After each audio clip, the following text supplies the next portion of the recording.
kuliah evaluasi pembelajaran PKI. Ada yang tidak masuk?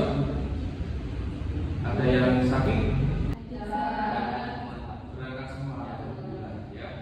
Sebelumnya akan saya presensi terlebih dahulu mahasiswa yang hadir pada siang hari ini. Atas nama Hasnan, atas nama Ida.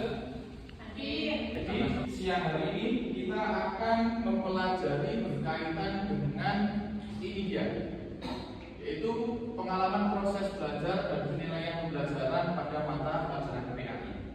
Ya, namun sebelumnya akan saya ulas terlebih dahulu pelajaran di minggu sebelumnya, ya, berkaitan dengan apa? Ada yang masih tahu? Ya, lupa semua ya. Minggu lalu, ya, kita baru sampai ke tahapan ini teman-teman, ya, perbedaan penilaian dan pengukuran.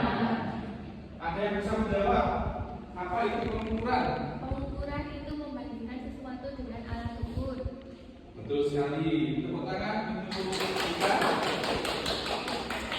Mas Bambang, tahu nggak contoh dari pengukuran itu apa?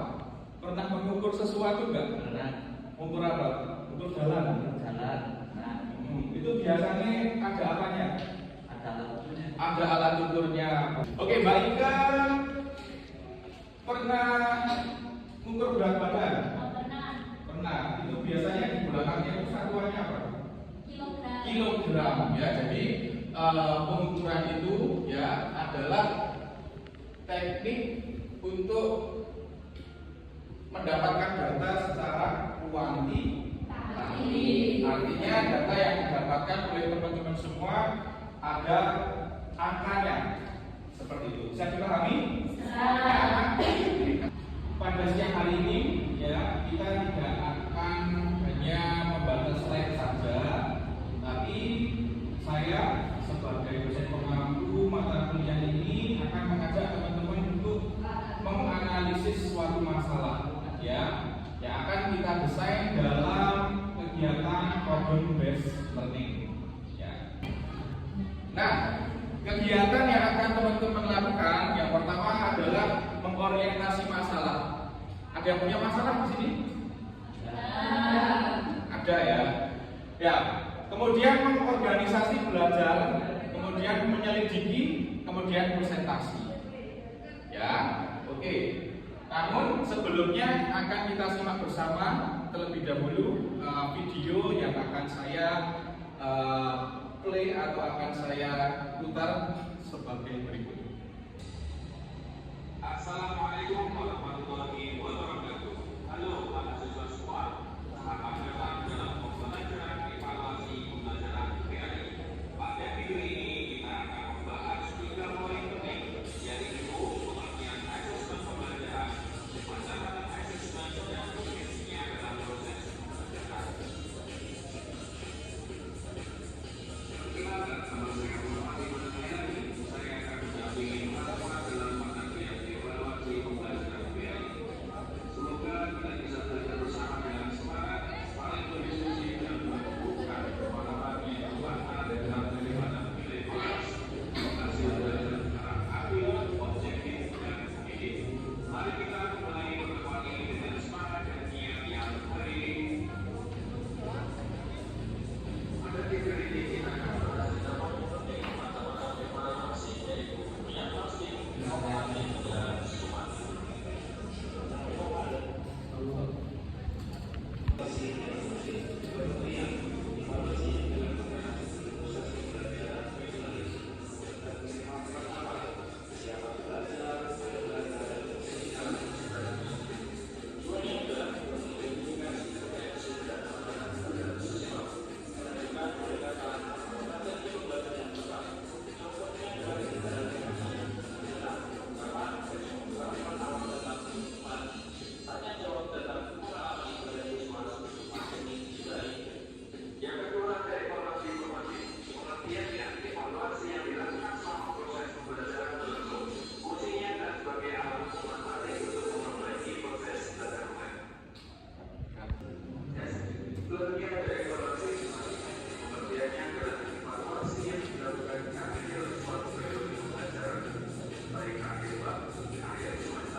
Ada pertanyaan dari teman-teman setelah kita melihat bersama video pembelajaran yang sudah kita saksikan tadi? Ada? Silakan Mas. Kalau yang tidak cocok apa itu contoh dari penilaian sumatif tadi? Oke. Ya, bagus sekali. Terima kasih Mas Bambang sudah berani bertanya. Ya, jadi contoh dari penilaian sumatif adalah penilaian yang dilakukan di akhir pembelajaran. Ya, tujuannya untuk apa? Tujuannya adalah untuk menilai keberhasilan belajar teman-teman. Nah, misalkan ada UAS di akhir semester. Kalau zaman dulu ada ujian nasional, ya, ada ujian sekolah. Nah, itu adalah contoh dari penilaian sumatif. Jadi intinya adalah penilaian yang dilakukan di akhir pembelajaran. Terus selanjutnya, teman-teman ini bisa disimak ada beberapa permasalahan. Tepatnya ada satu permasalahan yang akan kita diskusikan. Mohon salah satu dari mahasiswa bisa membacanya. SMA merasa puas karena hampir seluruh mahasiswanya mendapat nilai di atas KKM pada ulangan akhir semester. Namun saat diskusi keagamaan di luar kelas, guru mendapatkan banyak siswa kesulitan menjawab pertanyaan dasar tentang makna sholat dan akhlak. Dalam kehidupan guru mulai bertanya-tanya apakah evaluasi yang digunakan benar-benar mencerminkan pemahaman siswa. Itu tadi ya yang sudah disampaikan oleh Mbak Nurjana, ada permasalahan ternyata berkaitan dengan proses evaluasi pembelajaran yang ada di lapangan. Nah, yang akan kalian kerjakan, ya teman-teman kerjakan setelah ini yang pertama adalah mendiskusikan apa yang menjadi masalah utama dalam kasus tadi. Ya, bisa diingat. Kemudian yang kedua, apakah nilai tinggi itu mencerminkan keberhasilan pembelajaran? Kemudian yang ketiga, apa kelemahan dari evaluasi yang hanya berorientasi pada teks tertulis?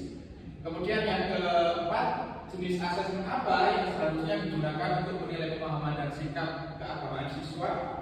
Dan yang kelima adalah bagaimana merancang penilaian yang utuh. Ya, jadi kelas ini akan saya bagi menjadi 3 kelompok. Ya, silakan bisa mencari teman-temannya dan berkelompok menjadi 3. Ya, gimana bisa?